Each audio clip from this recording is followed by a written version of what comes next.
Selamat pagi untuk Ibu dosen dan juga teman-teman semua. Perkenalkan kami dari kelompok 5 yang pada kesempatan kali ini kami akan membawakan materi terkait komunikasi lintas budaya. Lanjut.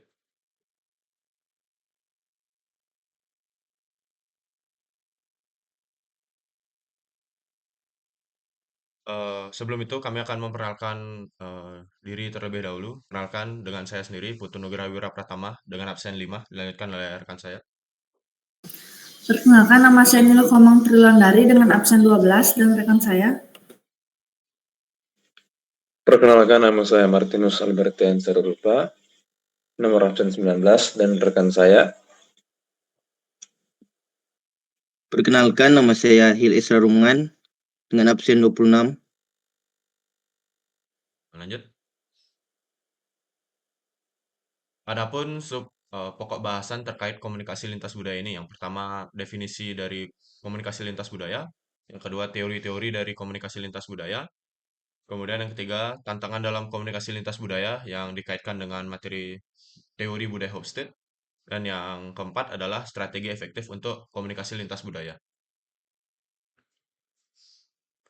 Untuk materi pertama, yaitu definisi komunikasi lintas budaya, akan dijelaskan oleh rekan saya. Untuk rekan yang bertugas, dipersilahkan. Baik, terima kasih atas waktunya. Materi yang pertama itu ada pengertian komunikasi lintas budaya, di mana komunikasi lintas budaya ini merupakan proses pertukaran pikiran serta makna antara orang-orang yang tidak selaras budayanya. Nah, menurut Lili Weri, di dalam bukunya yang berjudul Komunikasi Antar Budaya ini mengatakan komunikasi antar budaya atau komunikasi lintas budaya ini menjadi pertanyaan diri antara pribadi yang paling efektif antara dua orang yang saling tidak sama latar belakangnya. Nah, komunikasi lintas budaya ini pada pengertian yang luas lagi itu artinya pertukaran pesan yang disampaikan secara mulut, tertulis, bahkan secara imajiner antara dua orang yang tidak sinkron latar belakangnya. Next. Nah, selanjutnya ada fungsi komunikasi lintas budaya. Komunikasi lintas budaya ini mempunyai fungsi yang penting, terutama ketika seseorang mulai menjalin kolerasi bilateral, trilateral, atau multilateral. Nah, secara khusus ini komunikasi lintas budaya berfungsi mengurangi ketidakpastian komunikasi antara orang, antara suku, dan antar bangsa yang tidak sama budayanya. Next. Nah, selanjutnya ada pentingnya komunikasi lintas budaya. Nah, komunikasi lintas budaya ini sangat krusial, terutama buat mencapai hubungan kerja yang sama, yang saling menguntungkan. Nah, pentingnya komunikasi lintas budaya ini membangun hubungan internasional yang harmonis dan dapat ditemukan misalnya dari hubungan Amerika serta Korea Selatan. Nah, hubungan kedua negara ini berjalan harmonis sejak 1884.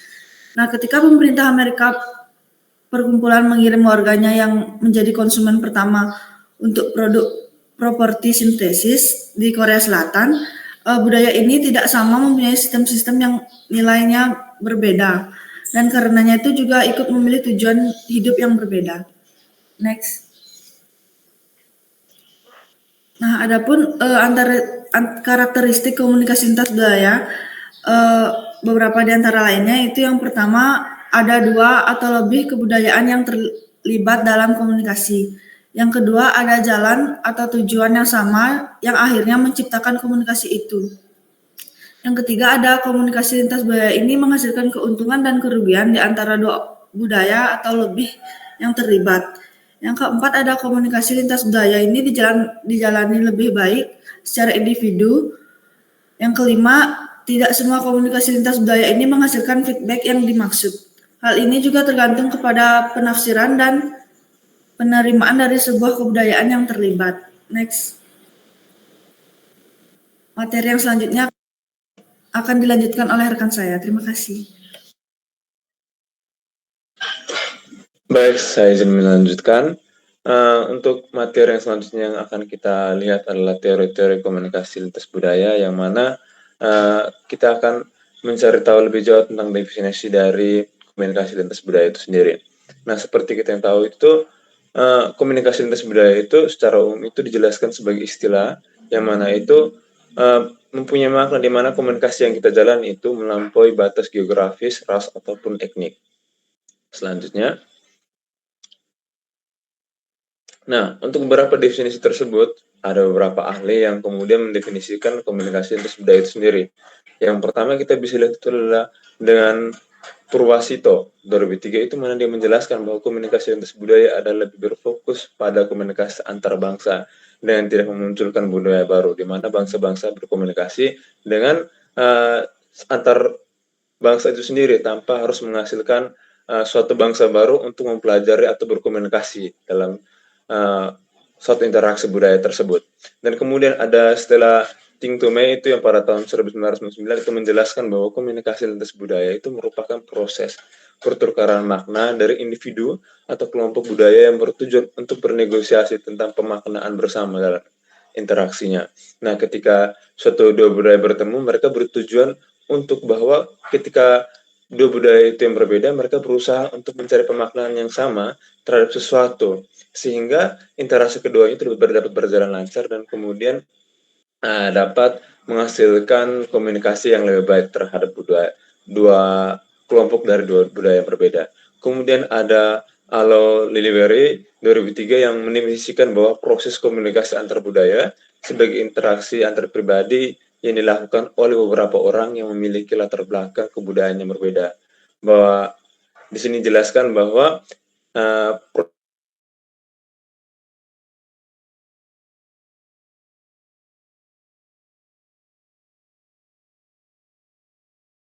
menggapai suatu komunikasi yang lebih baik. Selanjutnya,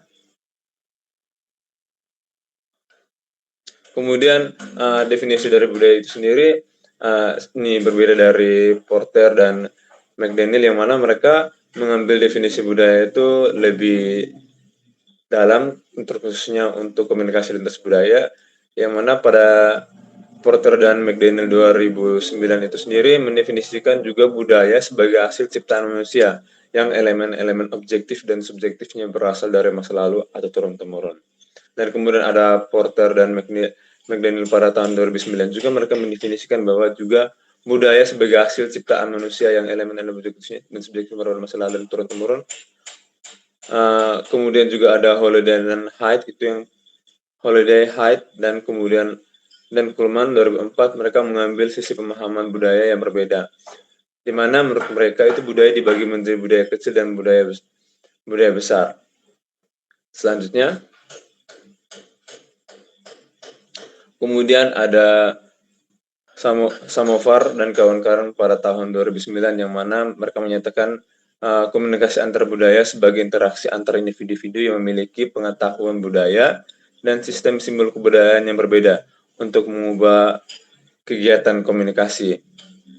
Kemudian juga yang terakhir itu ada aspek penting lainnya yang terkait dengan komunikasi lintas budaya yang dijelaskan oleh Gudikus itu pada tahun 1988, di mana mereka menyebutkan jika bahasa itu merupakan salah satu bagian yang tidak dapat dipisahkan dari budaya, di mana dalam satu interaksi suatu budaya itu juga terdapat satu komponen itu bahasa, di mana mereka berusaha untuk berinteraksi dan bahasa ini tidak dapat dilepaskan dari budaya tersebut, karena itu merupakan salah satu kunci untuk berkomunikasi, di mana mereka melakukan suatu interaksi dan kemudian menemukan suatu pemaknaan untuk menjelaskan maksud dan tujuan mereka.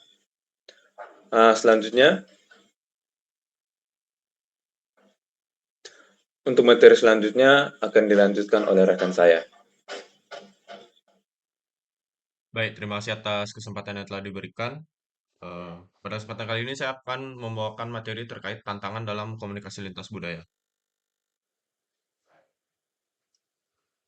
Tantangan dalam komunikasi lintas budaya itu terjadi pada perbedaan budaya yang menyebabkan adanya perbedaan dari cara berkomunikasi, nilai yang dianut, maupun prinsip maupun aturan yang ditaati di tempat itu.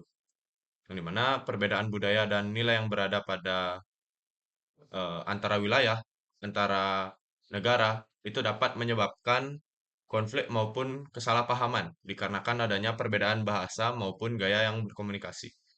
kemudian adanya perbedaan persepsi dan juga pemahaman yang terbatas akan adanya budaya lain. Menurut Rosida di tahun 2023, pentingnya pemahaman secara mendalam itu terhadap budaya lawan bicara menjadi semakin nyata karena memungkinkan pihak-pihak yang terlibat dalam berkomunikasi itu dapat menghormati maupun mengakomodasi dari perbedaan-perbedaan yang ada. Selanjutnya, menurut Fatiandri et al. Di tahun 2023, pemahaman yang tidak tepat maupun kesalahan dalam penggunaan bahasa itu dapat menghasilkan kesalahpahaman yang cukup besar dan juga dapat mengancam dari kesuksesan negosiasi. Oleh karena itu, dalam konteks negosiasi bisnis lintas budaya, penting untuk kita dapat memperhatikan dari konteks budaya, dari bahasa yang digunakan, dan juga dapat memastikan bahwa pesan yang disampaikan itu dapat dipahami dengan benar oleh kedua belah pihak. Kemudian menurut Britt et al. Di tahun 2020, berbagai strategi itu sebenarnya telah diusulkan dalam literatur, mulai dari pendekatan yang adaptif hingga pendekatan yang berorientasi pada membangun hubungan. Selanjutnya, kemudian menurut Livinstev dan Wellbrock di tahun 2019, tidak kalah pentingnya adanya kesadaran terhadap konteks sosial politik yang mengelilingi negosiasi bisnis pada lintas budaya, yang dimana faktor-faktor seperti struktur organisasi, sistem politik, maupun norma-norma bisnis lokal itu dapat mempengaruhi dari dinamika negosiasi, sehingga mencapai kesuksesan. Kemudian menurut Caputo et al. Di tahun 2019, kesadaran akan konteks yang bersifat sosial politik ini itu dapat membantu para negosiator untuk menavigasi dengan lebih efektif dalam lingkungan bisnis lintas budaya dan juga berkomunikasi. Selanjutnya, kemudian kita membahas terkait teori budaya Hofstede yang dimana pada pada subjek kali ini dibalik. Pada subjek kali ini kita menggunakan 4 negara yang ada di ASEAN, yaitu Indonesia, Malaysia, Singapura, dan Thailand. Yang dimana kita bisa melihat di sini adanya power distance, individualisme, motivation toward achievement, uncertainty avoidance, long-term orientation, dan juga indulgence. Selanjutnya. Baik, kita jelaskan dulu terkait teori budaya Hofstede, yang dimana teori dimensi budaya Hofstede ini itu memiliki hubungan atau relevansi yang signifikan dalam mengatasi yang namanya tantangan dari komunikasi lintas budaya. Yang dimana salah satu aspek pentingnya adalah bagaimana dimensi-dimensi yang terdapat di poin sebelumnya itu mempengaruhi dari gaya komunikasi. Seperti contoh, perbedaan antara budaya individualisme dan juga kolektivisme itu dapat mempengaruhi apakah seseorang cenderung untuk berkomunikasi secara lanjut atau langsung maupun tidak langsung, yang dimana hal ini itu dapat menimbulkan miskomunikasi atau kesalahpahaman dalam penyampaian maupun interpretasi pesan. Sehingga dengan memahami dan juga menerapkan wawasan dari teori budaya Hofstede, individu maupun organisasi dapat meningkatkan kesadaran budaya mereka dan juga dapat mengembangkan strategi komunikasi yang lebih efektif dalam konteks besar maupun global. Selanjutnya.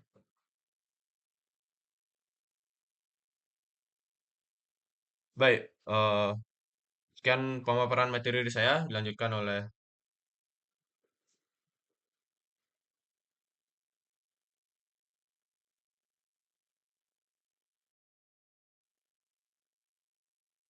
maaf ada kesalahan teknis di internet. Untuk materi selanjutnya akan dijelaskan oleh rekan saya. Untuk rekan yang bertugas, dipersilahkan.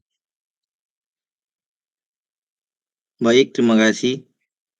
Materi selanjutnya adalah strategi efektif untuk berkomunikasi lintas budaya. Jadi ada beberapa strategi untuk berkomunikasi lintas budaya. Yang pertama itu adalah pahami budaya lain. Jadi itu pelajari nilai-nilai, norma, dan kebiasaan budaya yang berbeda. Ini sangat membantu menghindari kesalahpahaman antar budaya. Yang kedua, dengarkan dengan aktif. Contohnya itu tunjukkan perhatian saat orang lain berbicara. Yang ini memperkuat rasa saling menghormati. Yang selanjutnya, gunakan bahasa yang sederhana, hindari jargon atau ungkapan yang mungkin tidak dipahami oleh semua pihak. Yang selanjutnya, strategi non-verbal communication. Perhatikan isyarat non-verbal seperti ekspresi wajah dan bahasa tubuh, karena ini bisa berbeda makna di berbagai budaya. Selanjutnya ada strategi tanya dan klarifikasi. Jangan ragu untuk bertanya jika ada yang kurang jelas. Ini menunjukkan ketertarikan dan niat baik.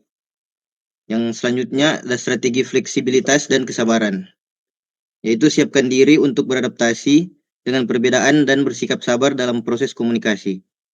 Yang selanjutnya empati, yaitu cobalah untuk memahami perspektif dan perasaan orang lain yang dapat membantu membangun hubungan yang lebih baik.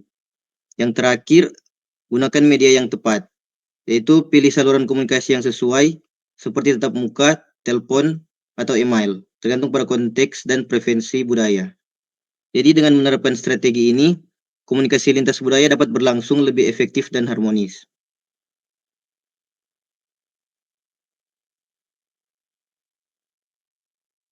Baik, sekian pemaparan materi dari kelompok kami. Kami ucapkan terima kasih.